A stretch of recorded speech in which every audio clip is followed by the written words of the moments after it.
You don't have a motivation problem. You have something worse. You want more. You see it clearly. A bigger life, real success, respect, freedom. But when it's time to move, you don't. Tomorrow. Not because you don't care, because something inside you wins every time. If that feels familiar, stay with me. Because this isn't just a story. It's a warning, and most people understand it when it's already too late. In a quiet village, surrounded by green fields and tall, whispering trees, there lived a young man named Amir, strong, capable, full of vision. One day, he would say, "I'll be the richest farmer here. My land will glow gold with crops.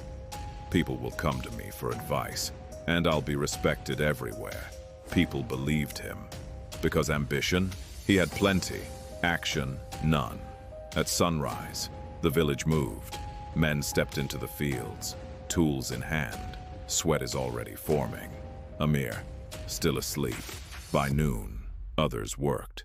Amir sat in the shade, talking about the future he wasn't building. "I'll start later." Later it became evening. Evening became tomorrow. Tomorrow became a habit. He didn't fail loudly. He failed quietly, day by day, excuse by excuse. One evening, his uncle came to visit. An old farmer, quiet, observant. The kind of man who didn't waste words. He stood at the edge of Amir's land. Rich soil, perfect land, empty. "Amir, you speak of golden fields, but I see only dry earth." Amir smiled. "Relax. I'll start tomorrow." The old man didn't argue. He had heard that word too many times. Tomorrow, the most dangerous lie a man tells himself. Instead, he reached into his pocket and pulled out 2 small bags. These are not ordinary seeds. The first is ambition. Care for it daily, and it will feed you, shelter you, and make you wealthy. He raised the second.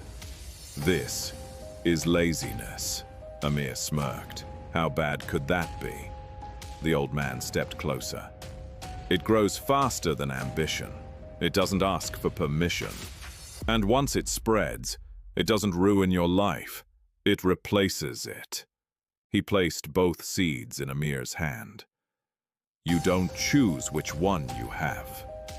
You choose which one you feed. That night, Amir felt confident. Obviously, I'll grow ambition. Morning came. He felt tired. I'll plant it tomorrow. Days passed. Then something changed. Out of curiosity, not discipline.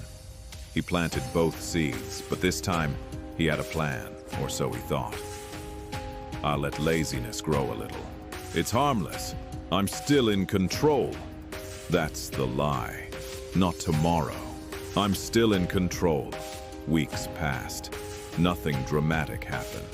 At first, the weeds didn't explode. They crept, slowly, quietly, like a leak you ignore. Not because it's harmless, but because it hasn't flooded your house yet. They looked manageable. That's why he ignored them. Until one day, someone laughed. Still talking. Still dreaming. Still doing nothing. For the first time, it landed. He saw himself. Not ambitious, not promising. Just someone who never starts. At some point, it stops being a phase. It becomes your pattern. And then, without you noticing, it becomes who you are. That night, he walked to his field and froze. The land was gone. Not damaged, not struggling. Gone, swallowed. Thick weeds choked everything, wrapped the soil, killed the space. The laziness seed hadn't grown. It had taken over. And the ambition seed? He dropped to his knees, digging, searching, panic rising, until he found it. Small, crushed, barely alive. And in that moment, he didn't feel like a failure. He felt something worse. Days, he said, tomorrow. Weeks, he said, later. Months, he said, I'll fix it. And all at once, without drama, without noise. He understood. Nothing had been stolen from him. He had been quietly selling pieces of his future for comfort, one decision at a time. And then it hit him. He didn't lose his dream. He replaced it.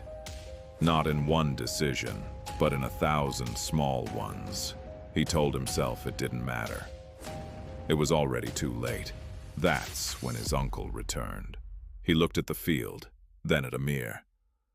"This isn't what happens in weeks," he said quietly. "This is what happens when a man waits long enough. Ambition doesn't die suddenly. It dies unnoticed. And laziness doesn't destroy you loudly. It replaces you quietly." Silence, heavy, final. Amir whispered, "I thought I had time." The old man nodded. "That's why most people lose." That night, Amir didn't sleep. Not from fear, from the truth. If I don't change now, this is who I become. Before sunrise, he was already in the field. No speeches, no motivation, no waiting, just action.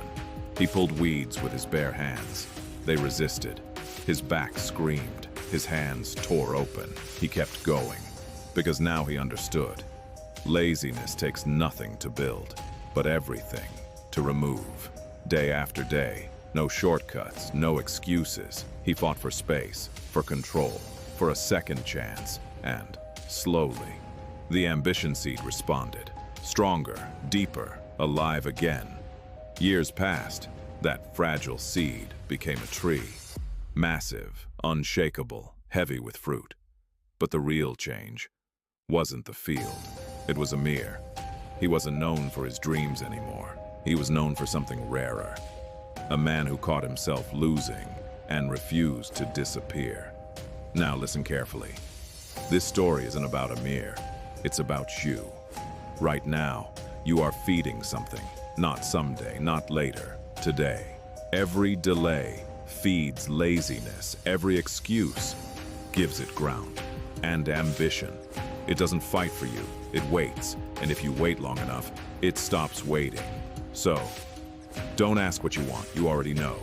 Ask something harder. What are you becoming by what you repeat daily? Because eventually, your habits stop feeling like choices and start feeling like you. Because in the end, you don't lose your dreams all at once. You lose them one tomorrow at a time. And one day you'll look at your life and realize you didn't run out of time. You ran out of chances, and there's nothing left to grow.